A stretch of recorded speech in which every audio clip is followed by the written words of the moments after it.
Why is it that when we plan our grand future, we often don't get there? Is it just because of bad habits or laziness? Probably, yeah, but I don't think that's the entire story.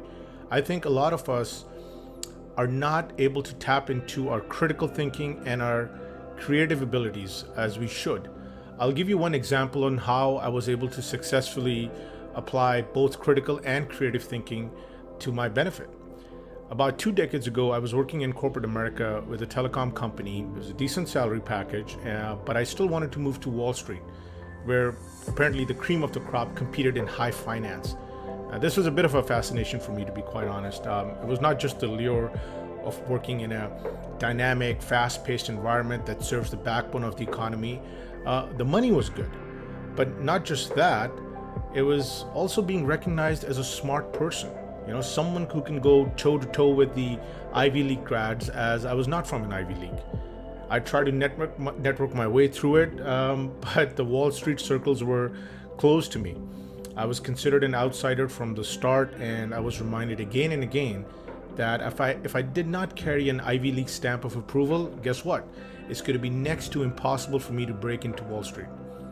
But every rejection that came my way just strengthened my resolve to get into finance in New York.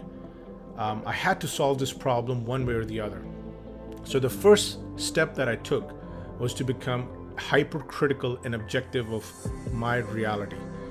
So I looked at it, I said, okay, I don't have a Ivy League degree. That doesn't look good. I don't have meaningful finance experience or expertise. That doesn't look good. I did a small internship in Pakistan in finance at a bank, but practically it didn't really count. So I was really driven to develop a skill set. I was driven to really put in the hours to acquire the necessary skills to get to where I needed to be. I decided to enroll in the Chartered Financial Analyst program and kickstarted my self-study. This was my first step. This is a look in the mirror and realize the gaps that I have, which you need to fill to go and compete.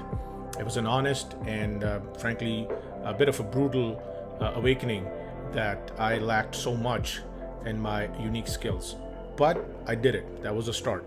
The second step I took was to network creatively. Instead of talking to the people I already knew, I would reach out to people I did not know. This would truly be outside the box thinking, but I have to admit it's a bit desperate as well. I dug up the email addresses of hundreds of analysts and professionals on Wall Street banks, some through the information that was already available on the internet. And believe it or not, I spent a lot of hours trying to come up with the right email addresses by using people's first name dot last name at their the domain of their banks that they worked at. And I tried 7 or 8 versions of that. And here's the shocking part for me. I actually heard back from at least 20% of the professionals I emailed. This is truly earth-shattering for me at that time. I remember because I went from a 0% hit rate going through my traditional networking circles to a 20% hit rate, all on my own. Creativity in this case truly paid off.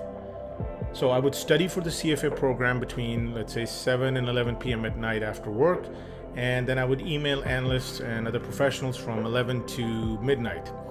The CFA program helped me drill down into a unique skill set, really narrow my expertise, and that helped me get a differentiation in the market. While on the other hand, the networking approach broadened my reach. So after 18 months of sticking to this routine of drilling down and expanding the reach, guess what? I finally broke through. I had 4 offers to choose from in the end.